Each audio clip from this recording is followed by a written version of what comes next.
বন্ধুরা, আজকে আমি তোমাদের সাথে ক্লাস 8 এর model activity task history part 8 সেইটা নিয়ে আলোচনা করব। আলোচনায় যাওয়ার আগে তোমাদেরকে একটা কথা বলি যে তোমাদের অন্যান্য মডেল অ্যাক্টিভিটি টাস্ক গুলো করে দিয়েছি, তার লিংক এই ভিডিওর নিচে ডেসক্রিপশন বক্সে দেওয়া থাকবে। আর তাছাড়া উপরে এই মুহূর্তে যে আই বাটন আসছে সেখান থেকেও তোমরা দেখতে পারো। চলো তবে ভিডিওটি শুরু করা যাক। বন্ধুরা, তোমাদের 1 নম্বর প্রশ্নটি রয়েছে ক ও খ স্তম্ভের মধ্যে মিল করতে বলা হয়েছে। এখানে 1 নম্বর রয়েছে আবওয়াব, তার সাথে কোনটা হবে ঘ অর্থাৎ বেআইনি কর। 2 নম্বরটা রয়েছে সাহুকার, কোনটা হবে অপশন ক অর্থাৎ মহাজন। 3 নম্বরটি রয়েছে দাদন, অপশন খ অর্থাৎ হবে অগ্রিম অর্থ। 4 নম্বরটা রয়েছে রায়ত, ওটা অপশন গ অর্থাৎ কৃষক। দেখে নাও, আমরা পরের প্রশ্নের উত্তরের দিকে যাব। তোমাদের 2 নম্বর প্রশ্নটি রয়েছে সঠিক তথ্য দিয়ে নিচের ছকটি পূরণ করো।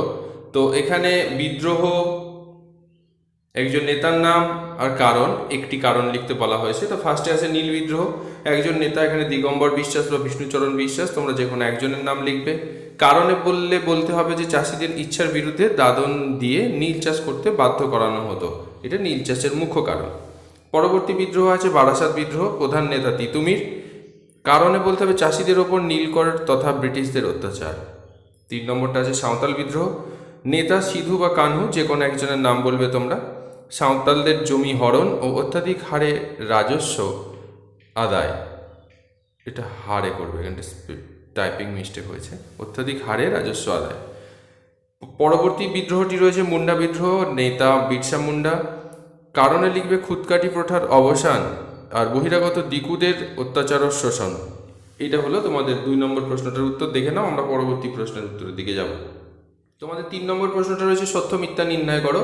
1 রয়েছে 1876 খ্রিস্টাব্দে লর্ড নর্থ ব্রুক জারি করেন নাট্যাভিনয় নিয়ন্ত্রণ আইন, এটা সত্য। 2 নম্বর প্রশ্নটি রয়েছে 1905 খ্রিস্টাব্দে 16 অক্টোবর বাংলা বিভাজনের পরিকল্পনা বাস্তবায়িত করা হয়, এটা সত্য। 3 নম্বর পয়েন্টটি রয়েছে পাঞ্জাবের লালা রাজপথ রায়ের নেতৃত্বে শিবাজি উৎসব চালু হয়, এটা মিথ্যা। 4 নম্বর পয়েন্টটি কোশ্চেন রয়েছে সাঁওতালরা ঔপনিবেশিক শাসনের বিরুদ্ধে বিদ্রোহ করেছিল, হ্যাঁ এটা সত্য। দেখে নাও, আমরা পরবর্তী প্রশ্নের উত্তরের দিকে যাব। 4 নম্বর প্রশ্নটি আছে সঠিক শব্দ বেছে নিয়ে শূন্যস্থান পূরণ করো। 4-এর 1 নম্বরে বলা হয়েছে 1717 খ্রিস্টাব্দে ড্যাশকে বাংলার নাজিম পদ দেওয়া হয়, এটা মুর্শিদ কুলি খান। 2 নম্বর প্রশ্নটি রয়েছে 1722 খ্রিস্টাব্দে ড্যাশের নেতৃত্বে অযোধ্যা এবং স্বশাসিত আঞ্চলিক শক্তি হিসাবে গড়ে ওঠে, তো এটা অপশন হবে সাদাত খান। 3 নম্বর প্রশ্নটি রয়েছে 1724 খ্রিস্টাব্দে হায়দ্রাবাদ রাজ্যে প্রতিষ্ঠা করেন কে, এটা সঠিক উত্তরটি হবে নিজাম উল মুলক। 4 নম্বর প্রশ্নটি রয়েছে 1878 খ্রিস্টাব্দে দেশীয় মুদ্রণ আইন জারি করেন কে, লর্ড লিটন। দেখে নাও, আমরা পরবর্তী প্রশ্নের উত্তরের দিকে যাব। 5 নম্বরের যে প্রশ্নগুলি তোমাদের দেওয়া হয়েছে সেগুলি প্রত্যেকটির মান কিন্তু প্রশ্নমান 3 করে, 3 × 5 15 মার্কস আছে এখানে। তোমাদের 50 নম্বরের কোশ্চেন, এখানে 3 × 5 প্রত্যেকটা 3 করে 5টা, সুতরাং 3 নম্বরের যেহেতু এখানে বলে দেওয়াই আছে কিন্তু 4-5টি বাক্যে, অ্যান্সারটা কিন্তু একটু বড় হবে, অন্তত 4খানা বা 5খানা সেন্টেন্স সেটাতে থাকবে। তো চলো শুরু করা যাক। কে কি উদ্দেশ্যে, দুটো পার্ট আছে। তো ফার্স্ট পার্টে কে লর্ড কর্নওয়ালিস ভারতের সিভিল সার্ভিস চালু করেন। উদ্দেশ্য কী ছিল? কোম্পানি প্রশাসনের অধীনে আমলাতন্ত্রকে সংগঠিত করার উদ্দেশ্যে লর্ড কর্নওয়ালিস সিভিল সার্ভিস বা অসামরিক প্রশাসন ব্যবস্থা চালু করেন। তার ধারণা ছিল উপযুক্ত বেতন দিলেও পদোন্নতির ব্যবস্থা করলে কর্মচারীরা সততা ও দক্ষতার সঙ্গে কাজ করবে। ভারতে ব্রিটিশ শাসনকে দুর্নীতিমুক্ত করার উদ্দেশ্যই ছিল কর্নওয়ালিসের। এইটা হচ্ছে তোমাদের এই প্রশ্নটির উত্তর। দেখে নাও, আমরা পরবর্তী প্রশ্নের উত্তর দিকে যাব। তোমাদের 5-এর 2 নম্বর প্রশ্নটি রয়েছে ব্যাপটিস্ট মিশন শিক্ষার প্রসারে কেমন ভূমিকা পালন করেছিল। একটি কোশ্চেন আছে এখানে, অ্যান্সারটা এমনভাবে লিখবে হুগলি জেলার শ্রীরামপুরের ব্যাপটিস্ট মিশন খ্রিস্ট ধর্ম প্রচার ও শিক্ষা বিস্তারের কাজ শুরু করে। শ্রীরামপুরের মিশনারি ব্রিটিশ কোম্পানির তরফে শিক্ষা বিস্তারের বিভিন্ন উদ্যোগে সামিল হন। নিজেদের মুদ্রণযন্ত্র বসিয়ে তারা বাংলা ভাষায় বিভিন্ন লেখা ছাপাতে শুরু করেন। William Carey, François Marshman, William Ward এই তিনজন একত্রে শিক্ষা বিস্তারে সাহায্য করেন। এদেরকে একত্রে শ্রীরামপুত্রই বলা হয়। এরা ছাপাখানা প্রতিষ্ঠা, 26টি আঞ্চলিক ভাষায় বাইবেল অনুবাদ এবং বিভিন্ন স্কুল ও কলেজ প্রতিষ্ঠা করেন। এই হচ্ছে তোমাদের 5-এর 2 নম্বর প্রশ্নটি। দেখে নাও, আমরা পরবর্তী প্রশ্নের উত্তরের দিকে যাব। 5-এর 3 নম্বর প্রশ্নটি আছে পণ্ডিতা রমাবাঈ কেন স্মরণীয়? অ্যান্সার 19 শতকে পশ্চিম ভারতে নারী শিক্ষায় বিশেষ উদ্যোগী ছিলেন পণ্ডিতা রমাবাঈ। প্রাচীন ভারতীয় শাস্ত্রের শিক্ষিত ব্রাহ্মণ পরিবারের মেয়ে পণ্ডিতা রমাবাঈ সমস্ত সামাজিক বাধা উপেক্ষা করে একজন শূদ্রকে বিয়ে করেন। তিনি নারী শিক্ষা বিস্তারের জন্য বিভিন্ন বৃত্তি অনুদানের ব্যবস্থা করেছিলেন। পরে বিধবা অবস্থায় নিজের মেয়েকে নিয়ে ইংল্যান্ডে গিয়ে তিনি ডাক্তারি পড়েন। বিধবাদের জন্য তিনি একটি আশ্রমও প্রতিষ্ঠা করেছিলেন। দেখে নাও, আমরা পরবর্তী প্রশ্নের উত্তরের দিকে যাব।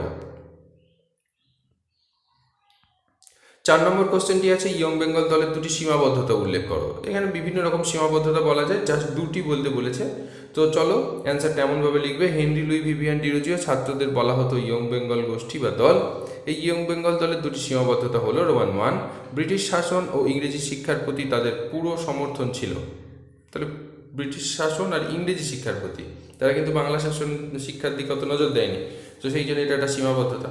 2 নম্বর বলছে তাদের আন্দোলন ছিল শহর কেন্দ্রিক, গ্রামের জনগণের সঙ্গে তাদের কোনো সংযোগ ছিল না, এটাও একটা ডিসঅ্যাডভান্টেজ। তো 4 নম্বর প্রশ্নটা একটু দেখে নাও, অ্যান্সার হয়ে গেল। পরবর্তী প্রশ্নের উত্তরের দিকে এবার আমরা যাব। তোমাদের 5 নম্বর প্রশ্নটি রয়েছে ইলবার্ট বিলকে নিয়ে কেন বিতর্কের সূচনা হয়েছিল? উত্তর এমনভাবে লিখবে, জেনারেল লর্ড রিপনের আইনসভার সদস্য সিপি ইলবার্ট বিচার বিভাগীয় ক্ষেত্রে অসাম্য দূর করার চেষ্টা করেন। তার প্রস্তাবিত একটি বিলে ভারতীয় বিচারকদের ইউরোপীয়দের বিচার করার অধিকার দেওয়া হয়। এই বিল ইলবার্ট বিল নামে পরিচিত। এই বিলকে কেন্দ্র করে বিতর্কের সূচনা হওয়ার কারণ এখানে বিতর্কের সূচনা হয়েছিল কেন জিজ্ঞেস করেছে। 1 নম্বর, ইউরোপীয় হয়েও ভারতীয় বিচারকদের বিচার মেনে নেওয়ার মতো মানসিকতা ইউরোপীয় তথা ব্রিটিশদের ছিল না। তখন কি হয় না, সেই বিলটা বাতিল করা হয়। আবার দ্বিতীয় কথা কি না, অপরদিকে এই বিল প্রত্যাহার হলে ভারত সভার উদ্যোগে ভারতীয়রা আন্দোলন শুরু করে। এই দুটি কারণের জন্যই ইলবার্ট বিলের বিতর্কের সূচনা হয়েছিল। এটা মুখ্য দুটি কারণ বলা হলো। দেখে নাও, এবার আমরা পরের প্রশ্নের উত্তরের দিকে যাব। বন্ধুরা, প্রশ্ন উত্তরের পরবর্তী অংশে আলোচনা করার আগে তোমাদেরকে একটা কথা বলি, যদি এই ভিডিওটি তোমাদের একটু উপকার এসে থাকে তাহলে অবশ্যই একটা লাইক করো, আর যদি চ্যানেলে নতুন হয়ে থাকো তাহলে অবশ্যই চ্যানেলটি সাবস্ক্রাইব করে পাশে থাকা বেল আইকনটা প্রেস করে দিয়ে আমাদের সাথে থাকো। চলো তবে পরবর্তী অংশে যাওয়া যাক। 6 নম্বর প্রশ্নটি আছে 8টি বা 10টি বাক্যে উত্তর দাও। এগুলো প্রশ্নমান 5-এর আছে। প্রশ্নটি রয়েছে জমি জরিপ ও রাজস্ব নির্ণয়ের ক্ষেত্রে ঔপনিবেশিক প্রশাসন কি পদক্ষেপ নিয়েছিল। এখানে জমি জরিপের ক্ষেত্রে দুটো পার্ট, যেহেতু জমি জরিপ আর রাজস্ব নির্ণয়, তো জমি জরিপের ক্ষেত্রে ঔপনিবেশিক প্রশাসনের গৃহীত পদক্ষেপ, আর পরে জানবো রাজস্ব নির্ণয়ের ক্ষেত্রে ঔপনিবেশিক প্রশাসনের গৃহীত পদক্ষেপ। তো জমি জরিপের যেটা, সেটা স্টার্ট করি। রবার্ট ক্লাইভের উদ্যোগে 1760 খ্রিস্টাব্দে ফ্রাঙ্কল্যান্ড নতুন 24 পরগনার জমি জরিপের কাজ শুরু করেন এবং শেষ করেন ক্যামেরন। 1764 খ্রিস্টাব্দে বাংলার নদীপথগুলি জরিপ করেন জেমস রেনেল। তাকেই 1767 খ্রিস্টাব্দে ব্রিটিশ কোম্পানি ভারতের সার্ভেয়ার জেনারেল বা জরিপ বিভাগের প্রধান হিসাবে নিয়োগ করে। নদীপথগুলি জরিপ করে রেনেল মোট 16টি মানচিত্র তৈরি করেছিলেন। এবার এই উত্তরটারই পরের অংশটুকু, অর্থাৎ রাজস্ব নির্ণয়। রাজস্ব নির্ণয়ের ক্ষেত্রে ঔপনিবেশিক প্রশাসনের গৃহীত পদক্ষেপগুলির মধ্যে রয়েছে 5 সালা, 1 সালা, 10 সালা। এখানে সালা শব্দের অর্থ হচ্ছে সাল, এখানে এটা দন্তস্ব করে নেবে, টাইপিং মিস্টেক আছে। চলো তবে উত্তরটি শুরু করা যাক। পয়েন্ট করে নেবে আগে রাজস্ব নির্ণয়ের ক্ষেত্রে ঔপনিবেশিক প্রশাসনের গৃহীত পদক্ষেপ। অ্যান্সারটা লিখবে যে ঔপনিবেশিক শাসনে রাজস্ব আদায়ের ক্ষেত্রে পদক্ষেপগুলি হলো 5 সালা, 1 সালা, চিরস্থায়ী বন্দোবস্ত এবং রায়তওয়ারি ও মহলওয়ারি বন্দোবস্ত।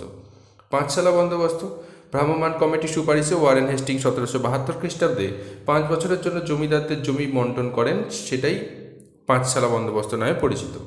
1 সালা বন্দোবস্ত, 5 সালা বন্দোবস্তের অসুবিধাগুলি দূর করে অ্যামিনি কমিশনের রিপোর্টের ভিত্তিতে ওয়ারেন হেস্টিংস 1 সালা বন্দোবস্ত চালু করেন।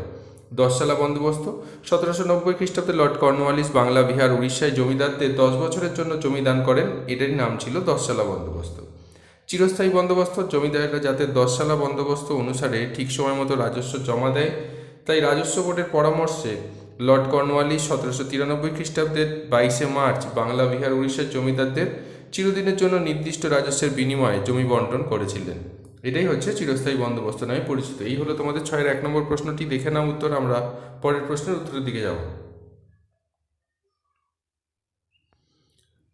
2 নম্বর প্রশ্নটি রয়েছে সম্পদের বহির্গমন বলতে কি বোঝো। উত্তরটা লিখবে উপনিবেশ হিসেবে ভারতের সম্পদকে ব্রিটেনে নানাভাবে স্থানান্তরিত করা হতো।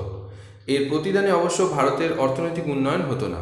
এইভাবেই দেশের সম্পদ বিদেশে চালান হওয়াকেই সম্পদের বহির্গমন বলে। এর ফলে ভারতের অর্থনৈতিক উন্নয়ন হতো না, বরং অবশ্যম্ভাবী হয়ে পড়ত দারিদ্র্য ও দুর্ভিক্ষ। ব্রিটিশ ইস্ট ইন্ডিয়া কোম্পানির একমাত্র উদ্দেশ্য ছিল ভারতে অর্থ ও সম্পদ ব্রিটেনে স্থানান্তরিত করে ভারতের অর্থনীতিকে ব্রিটেনের স্বার্থে ব্যবহার করা। 1840 খ্রিস্টাব্দের এক ব্রিটিশ আধিকারিকের বক্তব্য থেকে জানা যায়, ভারত থেকে বছরে প্রায় 2 থেকে 3 কোটি স্টার্লিং মূল্যের সম্পদ ব্রিটেনে যেত, আর তার বিনিময়ে ভারত সামান্য দামের কিছু যুদ্ধ সরঞ্জাম ছাড়া কিছুই পেত না। বাস্তবে ভারতের সম্পদ বহির্গমনের ক্ষেত্রে ব্রিটিশ শাসন স্পঞ্জের মতো কাজ করত। ভারত থেকে সম্পদ শুষে ব্রিটেনে পাঠিয়ে দিত। হিসেবে দেখা গেছে 19 শতকে ব্রিটেনের জাতীয় আয়ের 2% ছিল ভারত থেকে নির্গত সম্পদ। দেখে নাও, আমরা পরের প্রশ্নের উত্তরের দিকে যাব। একটি লেন্দি হবে। প্রশ্নটি আছে, 20 শতকের প্রথম দিকে বাংলায় গড়ে ওঠা বিভিন্ন গুপ্ত সমিতির পরিচয় দাও। উত্তরটা এমনভাবে লিখবে তোমরা, ভারতের স্বাধীনতা আন্দোলনের ইতিহাসে 20 শতকের প্রথম দিকে বাংলায় গড়ে ওঠা বিভিন্ন গুপ্ত সমিতির অবদান অনস্বীকার্য। এই গুপ্ত সমিতিগুলি ছাত্র সমাজের বিশিষ্ট ভূমিকা ছিল।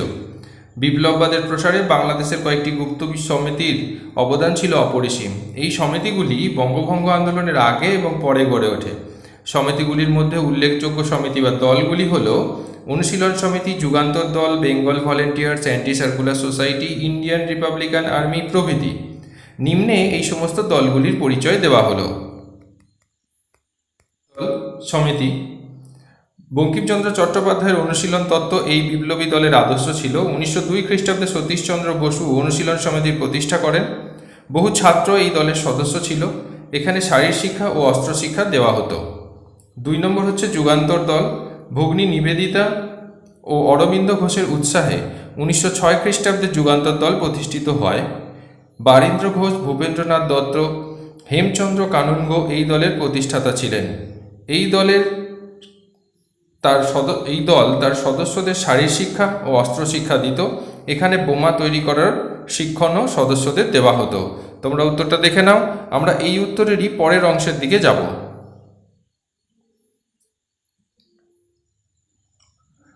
উত্তরের পরবর্তী অংশের 3 নম্বর পয়েন্টটি হলো বেঙ্গল ভলেন্টিয়ার্স। 1905 খ্রিস্টাব্দে ঢাকায় প্রতিষ্ঠিত মুক্তি সংঘ 1928 খ্রিস্টাব্দে বেঙ্গল ভলেন্টিয়ার্স বা বিভি নামে পরিচিত হয়। এর কার্যাবলী মুক্তি সংঘের সদস্যদের পরিচালনায় পরবর্তীকালে বাংলার বিভিন্ন স্থানে ছড়িয়ে পড়ে। তারপরে 4 নম্বর পয়েন্টটি হচ্ছে অ্যান্টি সার্কুলার সোসাইটি।